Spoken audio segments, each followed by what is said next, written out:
मैं कोई स्पीच नहीं देने वाला हूं, मैं बहुत जूनियर हूं, बहुत ही सीनियर लोग बैठे हैं, लेकिन इतना मैं कहूंगा कि लोकतंत्र खतरे में है, देश का लोकतंत्र खतरे में है।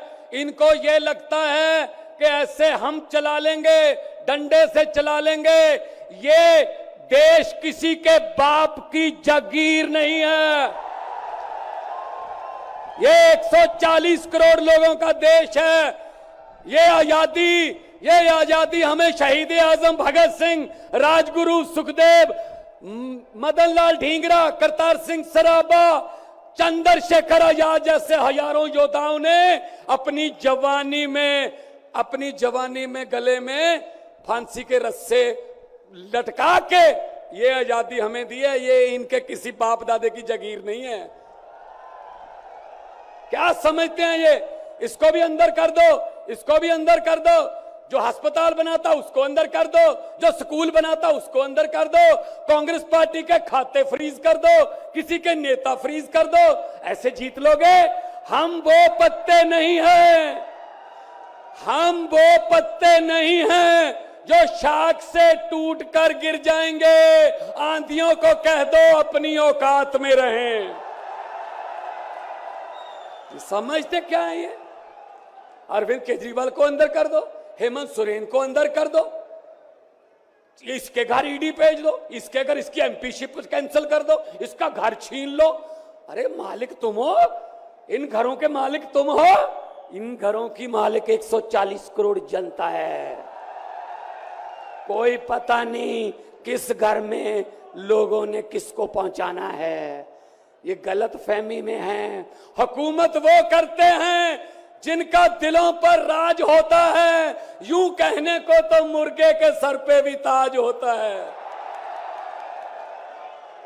आज सुनीता जी, आज कल्पना जी बैठे हैं, सोनिया जी बैठे हैं। मैं नमस्कार करता हूं, नमन करता हूं कि इन्होंने इतने दुख झेले, इन्होंने क्या क्या नहीं देखा अपनी जिंदगी में, आंधियां तूफान झेले, लेकिन फिर भी इतने हौसले वाले बैठे हैं और आपके साथ है। आपका प्यार जो है सबसे बड़ी ऑक्सीजन आपका प्यार है। ये तालियां किसी को ऐसे नहीं मिलती। किसी को दिहाड़ी दे के मोदी मोदी करवाना बहुत इजी है।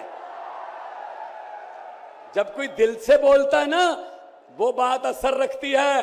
जब दिल से बोलता है, ये देश के टुकड़े टुकड़े करना चाहते हैं, जैसे राहुल जी कह रहे हैं। ये देश को नफरत की आंधी में लेके गए हुए हैं। ये सीएए लेके आए। मैं पार्लियामेंट में था, मैं एमपी था तब। मैंने कहा जी मुझे बोलने का मौका दीजिए। कहते नहीं जी। मैंने कहा जी 30 सेकंड। कहते जी, मैंने कहा जी 30 सेकंड। कहते 30 सेकंड में क्या बोलोगे? नहीं। मैंने कहा जी 20 सेकंड। कहते 20? मैंने कहा हाँ। स्पीकर साहब कहने लगे आपका समय शुरू होता है अब। तो मैंने 20 सेकंड में बोला, मैंने कहा लंबे सफर को मीलों में मत बांटिए, कौम को कबीलों में मत बांटिए। एक बहता दरिया है मेरा भारत देश, इसको नदियों और झीलों में मत बांटिए।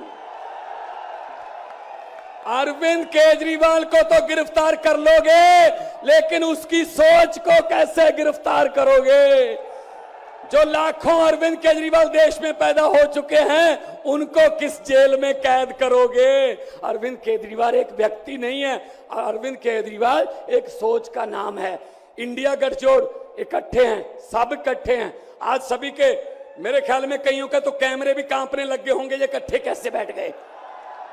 ये चाहते नहीं हम इकट्ठे बैठे, कभी ये इधर से कभी इधर से, कोई अफवाह। लेकिन मैं ये कहना चाहता हूं सबको कि आओ इकट्ठे हो जाएं और इन भ्रष्टाचारियों को कह दो, भगवंत मान ने बोला था, इन भ्रष्टाचारियों को कह दो कि जितने मर्जी इकट्ठे कर लो पैसे, हीरे, मोती, मगर ख्याल इतना रहे कफन पे जेब नहीं होती। कोई पैसा साथ नहीं जाएगा। लूट लो देश को, कितना लूटना है। गरीबों की बद्दुआएं ना लो, गरीबों की बद्दुआएं ना लो। हर बात पे झूठ चल रहा है, हर बात पे जुमला चल रहा है, झूठ पे झूठ, जुमले पे जुमला। अभी जुमले बनाने वाली फैक्ट्रियां चल रही हैं। अभी आने वाले दिनों में आपके पास नए नए जुमले आएंगे। यकीन मत करना, मैंने तो पार्लियामेंट में बोल दिया था, मैंने कहा जी 15 लाख की रकम लिखता हूं तो कलम रुक जाती है, 15 लाख की रकम लिखता हूं तो कलम रुक जाती है, काले धन के बारे में सोचता हूं तो स्याही सूख जाती है, हर बात ही जुमला निकली। मोदी जी अब तो ये भी शक है, क्या चाय बनानी आती है? मुझे लगता चाय भी नहीं बनानी आती होगी, जिस किस्म का झूठ चल रहा है। दोनों हाथ ऊपर खड़े करके 2 नारे लगा दीजिए, इनकलाब, इनकलाब, भारत माता की, वंदे, बोले सोनिहाल। बहुत बहुत धन्यवाद, बहुत बहुत धन्यवाद।